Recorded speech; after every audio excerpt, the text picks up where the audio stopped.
Good morning students, कैसे हैं आप सब? बढ़िया हैं। चलिए, बढ़िया रहिए, मस्त रहिए और पढ़ते रहिए। ठीक है, चलिए ज्यादा समय बर्बाद नहीं करेंगे और हम पहुंचते हैं अपनी क्लास पे। तो लास्ट क्लास में जब हम बात कर रहे थे तो हमने बात की थी काई के बारे में। बेटा जी, हमने बात की थी किस प्रकार से बात की थी कि जब हम प्रकाश के परावर्तन की बात कर रहे थे और प्रकाश के परावर्तन में हम लोगों ने गोलीय दर्पणों द्वारा प्रतिबिंबों के निर्माण की बात की थी। जब गोलीय दर्पणों द्वारा प्रतिबिंबों के निर्माण की हम लोग बात कर रहे थे तो वहां हमने देखा था कि अवतल दर्पण द्वारा जब प्रतिबिंबों का निर्माण किया जाता है तो जैसे जैसे वस्तु को दर्पण के पास लेकर आते हैं वैसे वैसे प्रतिबिंब दर्पण से दूर हटता है और क्या होता जाता है, बड़ा होता जाता है। परंतु एक कंडीशन ऐसी आई थी कि प्रतिबिंब क्या बनाता, आभासी बनाता। जबकि हर एक कंडीशन में क्या हो रहा था, प्रतिबिंब वास्तविक बन रहा था। एक कंडीशन ऐसी आई थी जिसमें प्रतिबिंब कैसा था, आभासी था, और वो कंडीशन थी कि जब वस्तु को फोकस और ध्रुव के मध्य रखा गया था। उसके बाद में हमने देखा था कि जब उत्तल दर्पण द्वारा प्रतिबिंबों का निर्माण करते हैं तो उत्तल दर्पण द्वारा प्रतिबिंबों के निर्माण में जो प्रतिबिंब का निर्माण होता है वो सदैव कैसा होता है, आभासी होता है। सदैव कैसा होता है, छोटा होता है। सदैव कैसा होता है, दर्पण के पीछे बनता है। तो उसमें हमने सिर्फ एक ही चित्र के माध्यम से सारी परिघटनाओं का अध्ययन कर लिया था। क्लियर है इतनी सी बात? आप लोगों ने कहा सर जी बिल्कुल क्लियर। अब जैसे ही हमने ये कंडीशन देखी तो उसके बाद में हम बात कर रहे होंगे आगे क्या क्या परिघटनाएं होती हैं। क्या बात कर रहे होंगे बेटा जी? आगे बात कर रहे होंगे कि क्या क्या परिघटनाएं होती हैं। तो जब परावर्तन की बात कर रहे थे तो हमारा एक टॉपिक परावर्तन में रह रहा है रेखीय आवर्धन। कौन सा रह रहा है बेटा जी? रेखीय आवर्धन रह रहा है। ठीक है, लीनियर मैग्निफिकेशन। तो नेक्स्ट अगर मैं टॉपिक की बात करूं तो इसमें अपना अगला टॉपिक होगा बेटा जी रेखीय आवर्धन।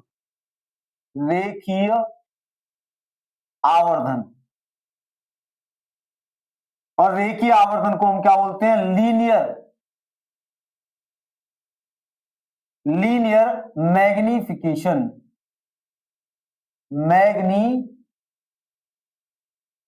मैग्निफिकेशन, लीनियर मैग्निफिकेशन की हम लोग क्या कर रहे होंगे, बात कर रहे होंगे। ठीक है, चलिए तो लीनियर मैग्निफिकेशन की अगर मैं कहूं तो यहां से सीधी सीधी परिभाषा बनती है। क्या बनती है? वो कहता है कि प्रतिबिंब की ऊंचाई तथा वस्तु की ऊंचाई के अनुपात को ही रेखीय आवर्धन कहते हैं। अरे बात समझ में? तो मैं यहां से कहूंगा, मैं क्या कह दूंगा कि प्रतिबिंब की ऊंचाई, क्या कह दूंगा बच्चा? मैं कह दूंगा जी प्रतिबिंब की ऊंचाई, प्रतिबिंब की ऊंचाई,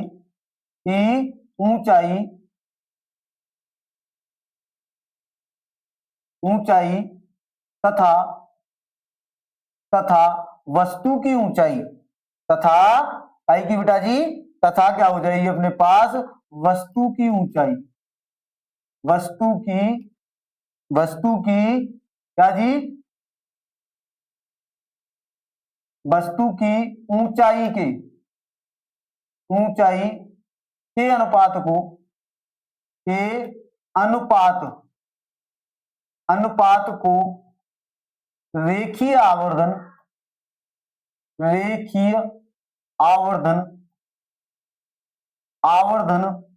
कहते हैं।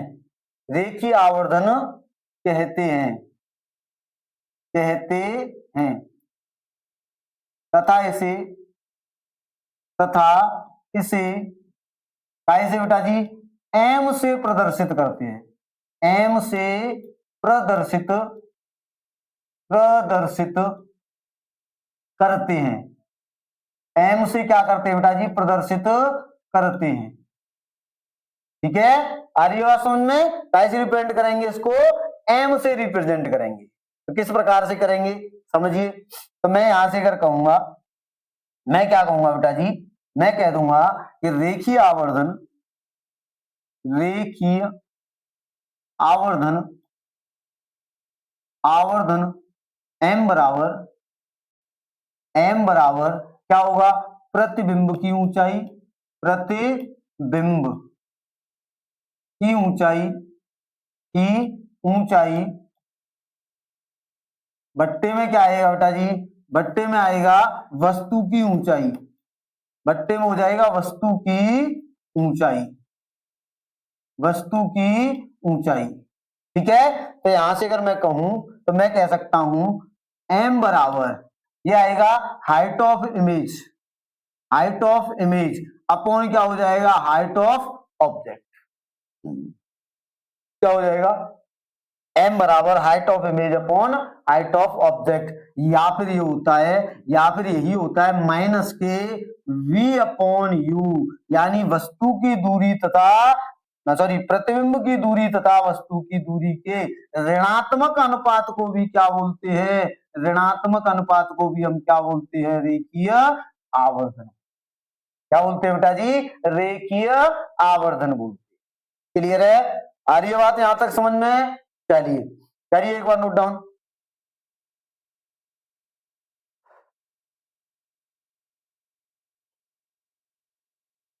आगे बात करें बेटा जी, आगे अगर मैं बात करूं तो आगे ये हो गया आपका परावर्तन समाप्त। क्या हो गया जी, प्रकाश का परावर्तन हम लोगों ने समाप्त कर लिया। अब बात आती है प्रकाश के अपवर्तन की, रिफ्रैक्शन ऑफ लाइट।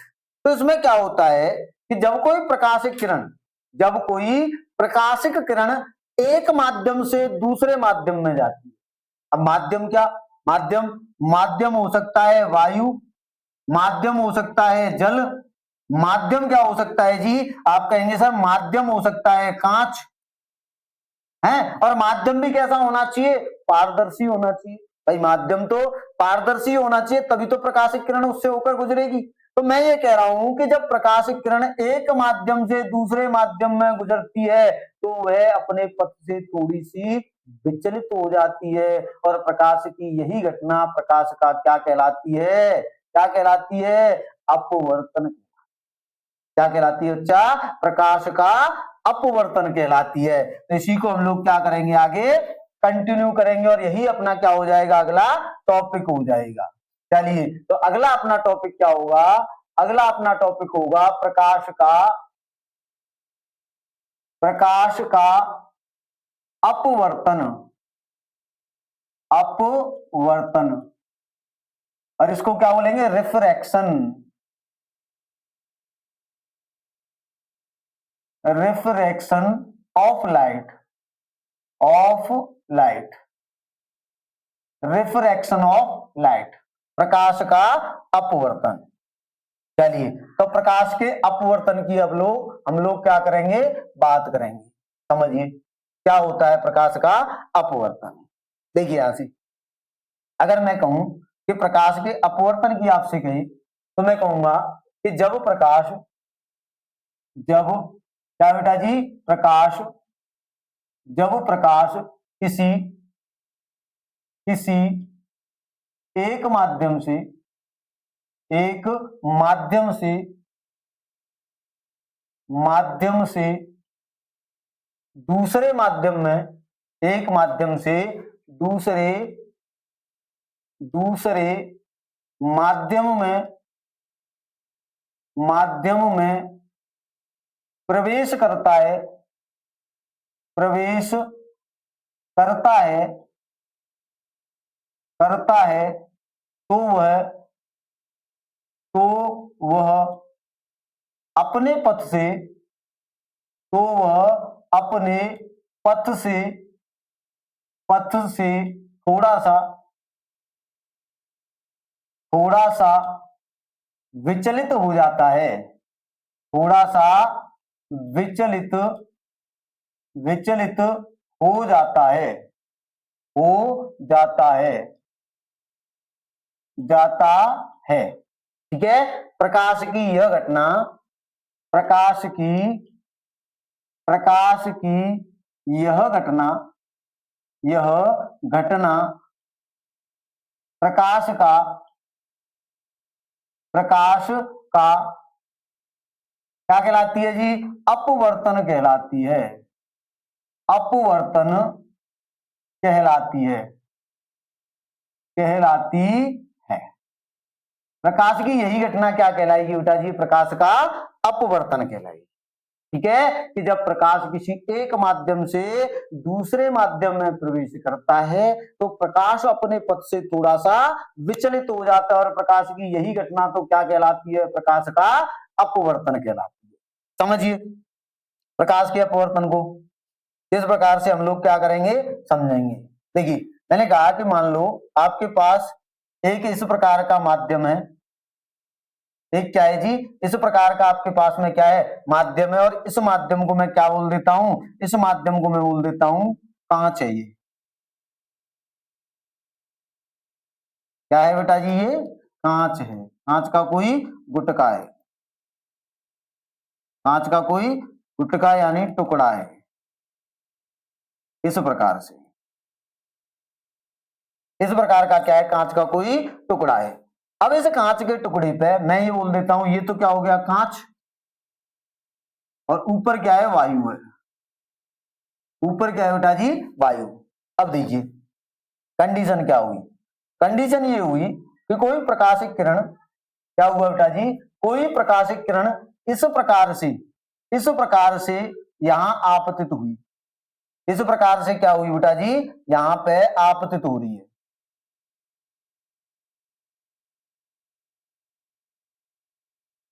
इस प्रकार से क्या हो रही है? आपतित हो रही है प्रकाशिक किरण। ऐसे आपतित हो गई, और इस ये जो आपतन बिंदु है यहां पे मैंने एक अविलंब खींचा, और वो अविलंब कैसा था? इस प्रकार का अविलंब है। कैसा है? इस प्रकार का क्या है बेटा जी? अपने पास अविलंब है। ये लीजिए, ये क्या हो गया? अपने पास अविलंब हो गया। अब ये प्रकाशिक किरण यहां आके आपतित हुई, तो इसको करना क्या चाहिए था? इस प्रकाशिक किरण को क्या करना चाहिए था? इस प्रकाशिक किरण को इस प्रकार से सीधा निकल जाना चाहिए था। भाई ऐसी तो निकलती, अगर ये कांच का टुकड़ा बीच में ना आता, मध्य में ना आता, तो ये प्रकाशिक किरण क्या होती? सीधी निकल जाती। होता कि नहीं भाई? एक प्रकाशिक किरण आई, वो ऐसे करके सीधी निकल जाएगी। परंतु क्या हुआ? माध्यम चेंज हुआ। वायु से प्रकाशिक किरण आ रही थी, काय में? कांच में प्रवेश कर रही थी। तो ये जो प्रकाशिक किरण है ये ऐसे न निकल कर अपने पथ से क्या हो जाती है? विचलित हो जाती है। क्या हो जाती है बेटा जी? विचलित हो जाती है। क्या हो जाती है? ये वाली प्रकाशिक किरण अपने पथ से विचलित हो जाती है, और ऐसे न चलकर कैसे चली जाती है? इस प्रकार से निकल जाती है। कैसे निकल जाती है? इस प्रकार से निकलती। देखिए इस प्रकार की क्या होगी? कंडीशन हुई कि ये आपतित किरण थी, आने वाली किरण कौन सी किरण हो गई? आपतित किरण हो गई। ये एक प्रकाशिक किरण आ रही थी इस प्रकार से, और इसको जाना चाहिए था ऐसे, लेकिन ऐसे न जाकर ये अपने पथ से क्या हो गई? थोड़ी सी विचलित हो गई। तो यही घटना तो क्या कहलाती है? प्रकाश का अपवर्तन कहलाती। क्या कहलाती है बच्चा? प्रकाश का अपवर्तन कहलाती है।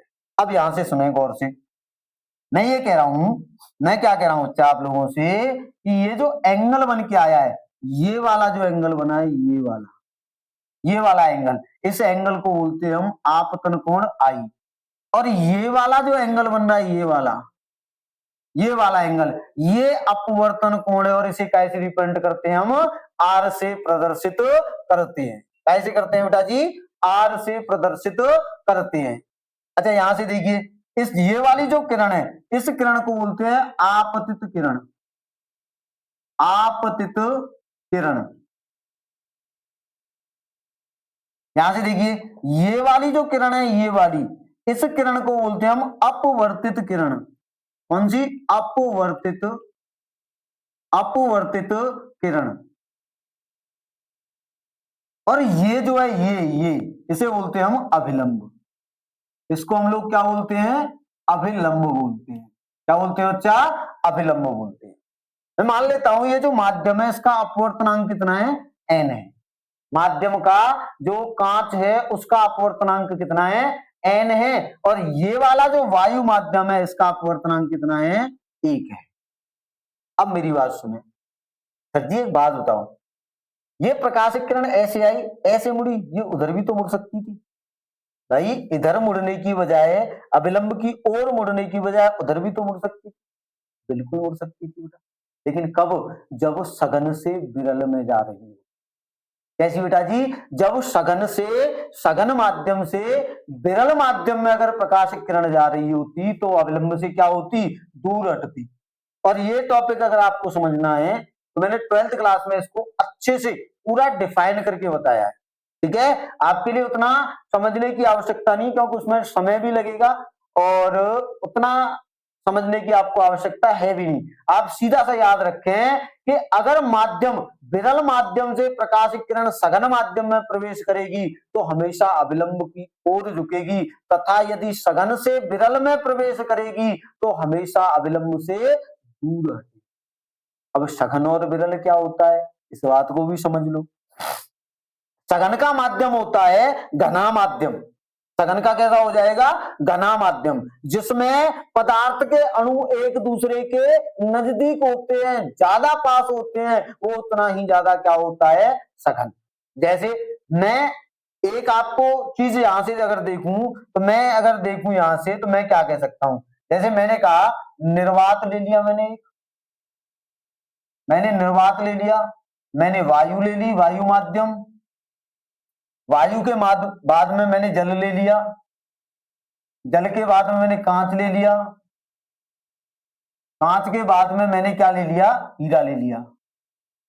ये ही आपके सिलेबस में होते हैं। निर्वात वायु लगभग बराबर होते हैं, उसके बाद जल कांच और हीरा। तो ध्यान रखें सबसे विरल माध्यम कौन हो जाएगा, निर्वात। और निर्वात और वायु का लगभग बराबर होता है, लगभग क्या होता है बेटा, बराबर। इसको अगर देखूं, ये जो जल होता है उसका अपवर्तनांक या सघनता वायु से ज्यादा होती है।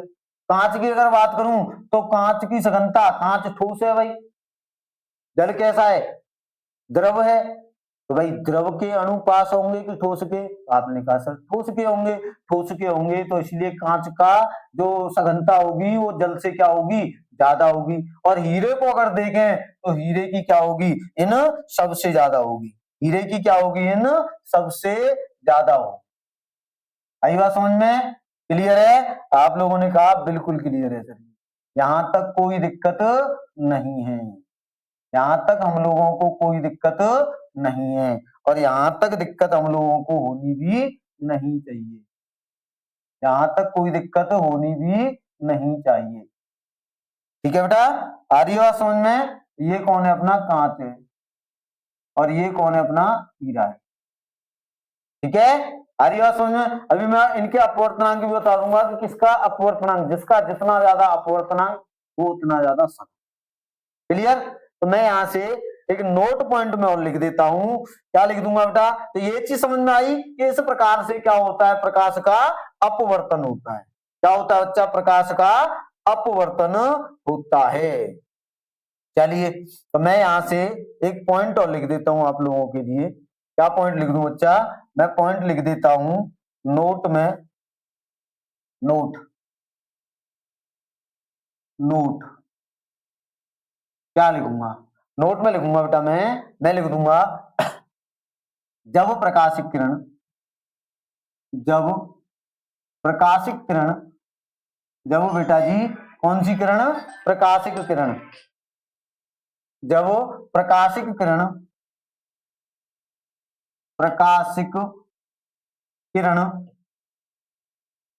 किरण तर विरल माध्यम से, विरल माध्यम से, विरल माध्यम से,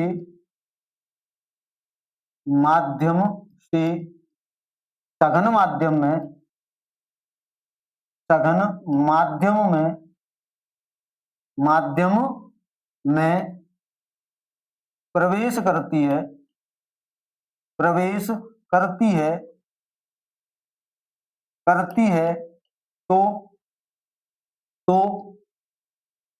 वह अभिलंब की ओर तो वह अभिलंब की ओर की ओर झुक जाती है झुक जाती है। सेकंड अगर मैं नोट की बात करूं बेटा जी, क्या की बात करूं, सेकंड नोट की अगर मैं बात करूं तो सेकंड नोट क्या कहता है हम लोगों से, सेकंड नोट कहता है यहीं से,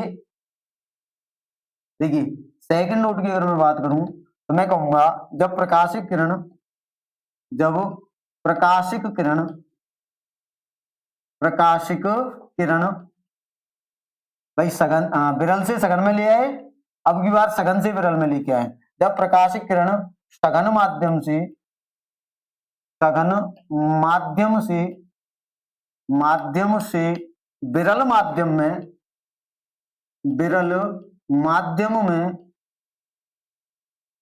माध्यम में प्रवेश करती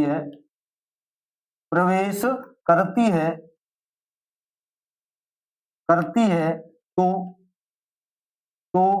वह अभिलंब से दूर की ओर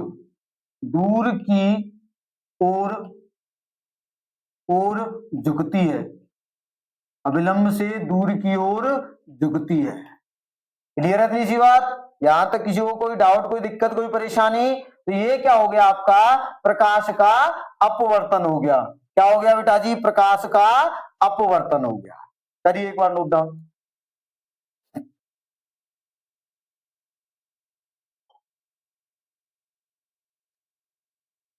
चलिए अपवर्तन के बाद में देखिए, जैसे ही हम लोगों ने प्रकाश का अपवर्तन किया, अब बात आती है जी हमारे पास का ही की, हमारे पास बात आती है सर जी अपवर्तन के नियमों की, क्योंकि हमने परावर्तन के भी तो नियम पढ़े थे। क्या के पढ़े थे बेटा, परावर्तन के नियम हम लोगों ने पढ़े थे। जब परावर्तन के नियम हम लोगों ने पढ़े थे तो हम अपवर्तन के भी तो पढ़ेंगे। क्या के नियम पढ़ेंगे बेटा जी, अपवर्तन के भी तो नियम पढ़ेंगे। परावर्तन के दो नियम थे तो अपवर्तन के भी कितने नियम होते हैं, दो नियम होते हैं। कितने होते हैं बेटा जी, दो नियम होते हैं। देखिए तो अगला अपना टॉपिक आ जाएगा, अगला अपना जो टॉपिक होगा वो क्या होगा, वो होगा अपवर्तन के नियम, अपवर्तन के नियम, है ना। मैं कहूंगा लॉज ऑफ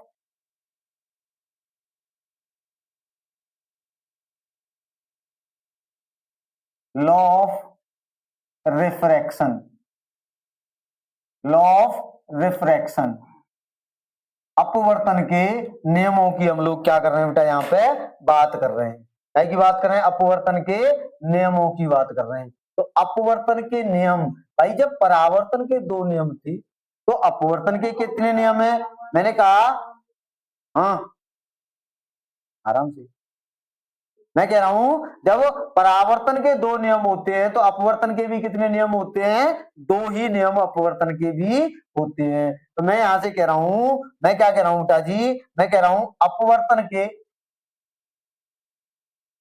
ऐसे कह दूं प्रकाश के अपवर्तन से संबंधित, अपवर्तन से संबंधित से संबंधित संबंधित दो नियम प्रचलित हैं, दो नियम प्रचलित हैं।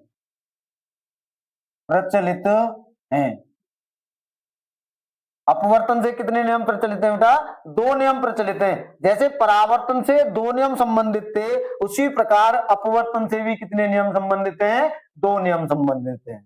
तो यहां से अगर मैं कहूं प्रथम नियम की अगर मैं बात करूं, मैं काय की बात करूं बेटा, प्रथम नियम, काय की बात कर रहा हूं मैं, प्रथम नियम की बात कर रहा हूं, प्रथम नियम। और प्रथम नियम को क्या बोलते हैं, फर्स्ट लॉ, फर्स्ट लॉ। ठीक है। प्रथम नियम की यहाँ पे मैं क्या कर रहा हूं, बात कर रहा हूं। जब मैं प्रथम नियम की बात कर रहा हूं तो प्रथम नियम क्या कहता है हम लोगों से, तो आपने कहा सर जी प्रथम नियम कहता है कि आपतित किरण, अपवर्तित किरण तथा विलंब, अर्थात आने वाली किरण, जाने वाली किरण तथा विलंब तीनों एक ही तल में होते हैं। तीनों क्या होते हैं बेटा जी, एक ही तल में होते हैं। तो मैं यहां से कहूंगा कि आपतित किरण, आपतित किरण कौमा अपवर्तित किरण, अपवर्तित किरण, किरण तथा, तथा अभिलंब, तथा क्या बेटा जी, अभिलंब, अभिलंब तीनों, तीनों एक ही तल में, तीनों एक ही तल में, तल में होते हैं। तीनों क्या होते हैं बेटा जी, एक ही तल में होते हैं। आपतित किरण, अपवर्तित किरण तथा विलंब तीनों क्या होते हैं, एक ही तल में। ठीक है, ये क्या हो गया, अपवर्तन का पहला नियम हो गया। तो सर जी अपवर्तन का दूसरा नियम क्या होता है, लीजिए बात कर लेते हैं अभी क्या है सेकंड लॉ की। तो मैं कहूं द्वितीय नियम क्या कह रहा है, द्वितीय नियम, इसको क्या बोलते हैं, सेकंड लॉ, सेकंड लॉ। द्वितीय नियम की मैं क्या कर लेता हूं बेटा, यहाँ पे बात कर लेता हूं। तो सेकंड लॉ क्या कहता है जी, सेकंड लॉ किसने दिया था पहले तो वो बता दो। सेकंड लॉ दिया था आपका स्नेल नाम के वैज्ञानिक। किसने दिया था बेटा जी, स्नेल नाम के वैज्ञानिक ने दिया था, इसलिए इसको स्नेल का नियम भी कहते हैं। काय का नियम कहते हैं, स्नेल का नियम कहते हैं। क्या है इस नियम में, क्या है इस नियम में, तो आप कहेंगे सर जी कुछ नहीं है। स्नेल ने कहा था कि आपतन कोण की ज्या, ज्या का मतलब होता है साइन, ज्या का मतलब क्या होता है साइन, आपतन कोण की ज्या तथा अपवर्तन कोण की ज्या का अनुपात क्या होता है, एक स्थिरांक होता है। क्या होता है, स्थिरांक होता है। तो समझिए मैं क्या कह रहा हूं इसको, मैं क्या कह रहा हूं बेटा जी, मैं कह रहा हूं इस नियम को, इस नियम को, इस नियम को स्नेल का नियम, काय का बेटा जी, स्नेल, स्नेल का नियम, इस नियम को स्नेल का नियम भी कहते हैं, भी कहते हैं, कहते हैं। तथा इस नियम के अनुसार, तथा इस नियम के अनुसार, इस नियम के, नियम के अनुसार, अनुसार इस नियम के अनुसार क्या कंडीशन होती है कि आपतन कोण, कौन सा जी, आपतन कोण, आपतन कोण कौन सा होता है, आपतन कोण होता है सर जी आपतित किरण द्वारा अभिलंब के साथ बनाया गया आपतन कोण, तथा आपतन कोण व अपवर्तन कोण, अपवर्तन कोण, भाई आपतित किरण अभिलंब के साथ जो कोण बना रही है, आने वाली किरण अभिलंब के साथ जो कोण बना रही है उसे बोलते हैं आपतन कोण। तथा अपवर्तित किरण अर्थात निकलने वाली किरण अभिलंब के साथ जो कोण बनाती है उसे बोलते हैं अपवर्तन। आ रही बात समझ में, तो मैं यहां से कह रहा हूं कि आपतन कोण, आपतन कोण व अपवर्तन कोण, अपवर्तन कोण की ज्या, की ज्या, ज्या का मतलब होता है साइन, ज्या का मतलब क्या होता है साइन, की ज्या का अनुपात, का अनुपात एक स्थिरांक होता है, एक स्थिरांक कांस्टेंट, क्या होता है जी स्थिरांक, स्थिरांक यानी कांस्टेंट।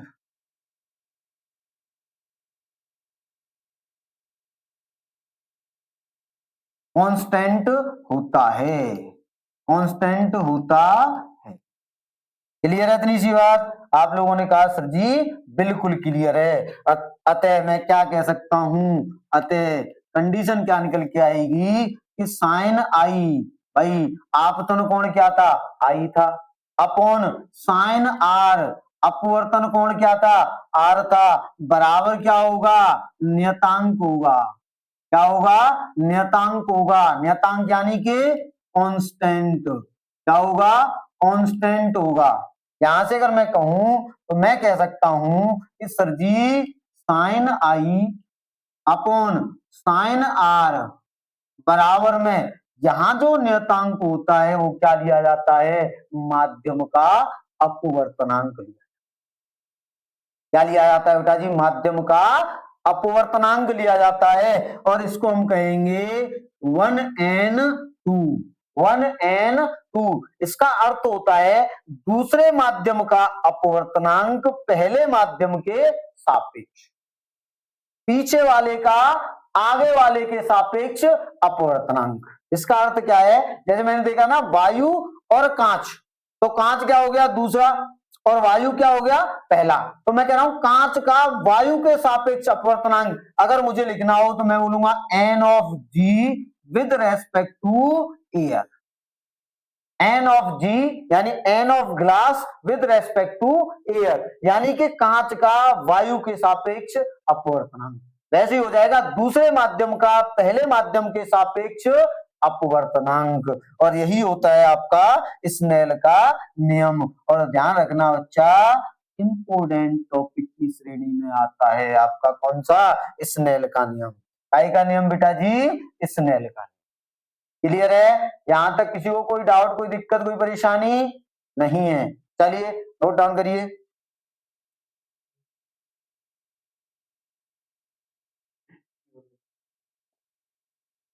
हो गया जी? क्लियर है?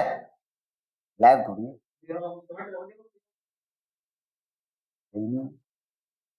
चलिए, तो ये बेटा आपका क्या हो गया, प्रकाश का अपवर्तन हो गया। क्या हो गया जी, प्रकाश का अपवर्तन। चलिए, तो आज के लिए इतना ही रखेंगे, कल इस टॉपिक को और आगे बढ़ाएंगे। तब तक के लिए आपको क्या करना है, वीडियो को लाइक करना है, कमेंट करना है, वीडियो को शेयर करना है और चैनल को ज्यादा से ज्यादा सब्सक्राइब करना है। ठीक है, आज के लिए इतना ही। कल मिलते हैं एक नए टॉपिक के साथ, नई ऊर्जा के साथ। तब तक के लिए बाय बाय, गुड बाय, धन्यवाद।